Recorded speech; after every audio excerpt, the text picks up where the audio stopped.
أعوذ بالله من الشيطان الرجيم بسم الله الرحمن الرحيم السلام علیکم، میں ہوں عاقل بتاری اور آپ کو خوابوں کی دنیا میں خوش آمدید کہتا ہوں۔ خوابوں کی دنیا میں آج ہم بات کریں گے خواب میں ان 5 چیزوں کو دیکھنے کے حوالے سے۔ نمبر 1، خواب میں کچھوا دیکھنا۔ نمبر 2، خواب میں وضو کرتے دیکھنا۔ نمبر 3، خواب میں وکیل کو دیکھنا۔ اور نمبر 4، خواب میں کوڑ کی بیماری ہونا۔ اور نمبر 5، خواب میں ویرانی دیکھنے کے حوالے سے۔ ان تمام خواب کی مختلف صورتیں ہیں جن کی مختلف تعبیریں ہیں۔ اگر آپ اپنے خواب کی تعبیر جاننا چاہتے ہیں تو ویڈیو کو اینڈ تک دیکھیں۔ اگر چینل پہ نئے ہیں تو چینل کو سبسکرائب کر دیں اور ساتھ ہی گھنٹی کے بٹن کو بھی پریس کر دیں تاکہ ہماری نئی آنے والی ویڈیوز کا نوٹیفیکیشن آپ کو بر وقت ملے۔ ناظرین، سب سے پہلے نمبر پہ بات کرتے ہیں خواب میں کچھوا دیکھنے کے حوالے سے۔ حضرت امام ابن سیرین رحمۃ اللہ علیہ فرماتے ہیں خواب میں کچھوا عابد مرد ہے۔ اگر خواب میں دیکھے کہ اس نے کچھوا پکڑا ہے تو دلیل ہے کہ نیک پارسا مرد کا مصاحب ہوگا، اور اگر دیکھے کہ اس نے کچھوے سے لڑائی کی ہے تو دلیل ہے کہ ایسے مرد سے جھگڑا کرے گا، اور اگر دیکھے کہ کسی جگہ بہت سے کچھوے جمع ہوئے ہیں اور شور کرتے ہیں تو دلیل ہے کہ اس جگہ عذاب حق آئے گا۔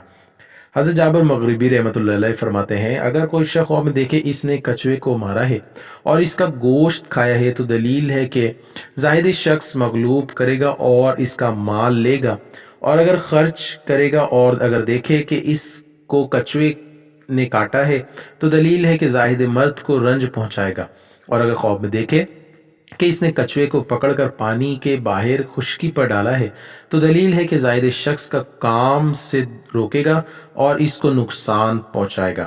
ناظرین، نمبر 2 پہ بات کرتے ہیں خواب میں وضو کرتے دیکھنے کے حوالے سے۔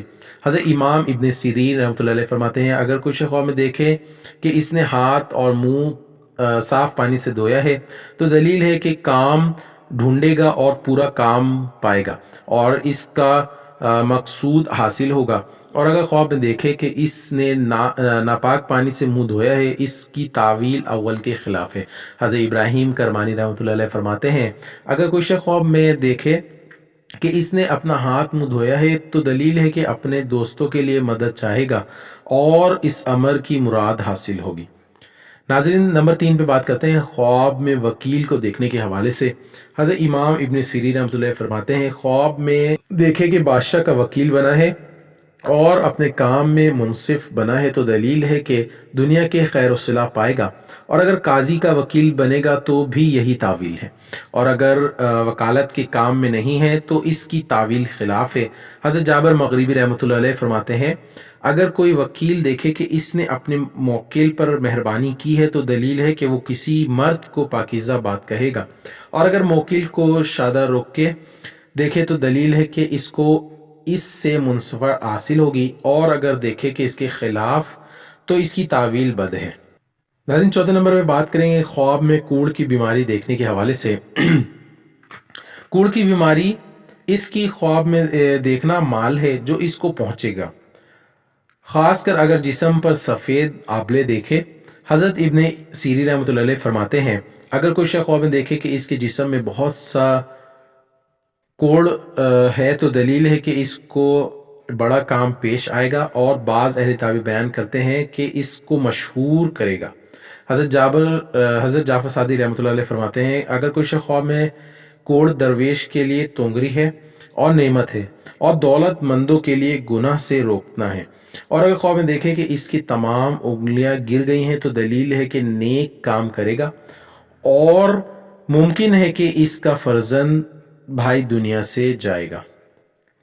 ناظرین، 5ویں اور آخری بات کریں گے خواب میں ویرانی دیکھنے کے حوالے سے۔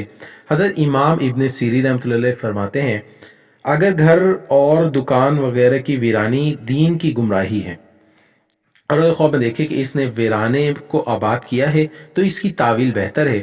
حضرت ابراہیم کرمانی رحمۃ اللہ علیہ فرماتے ہیں اگر کوئی شخص خواب میں دیکھے کہ آباد جگہ خراب ہو گئی ہے تو دلیل ہے کہ وہاں کے لوگ بلا اور مصیبت میں گرفتار ہوں گے، اور اگر خواب میں دیکھتا ہے کہ اس نے ویرانے کو آباد کیا ہے تو صاحب خواب کے کام کی درستی پر دلیل ہے۔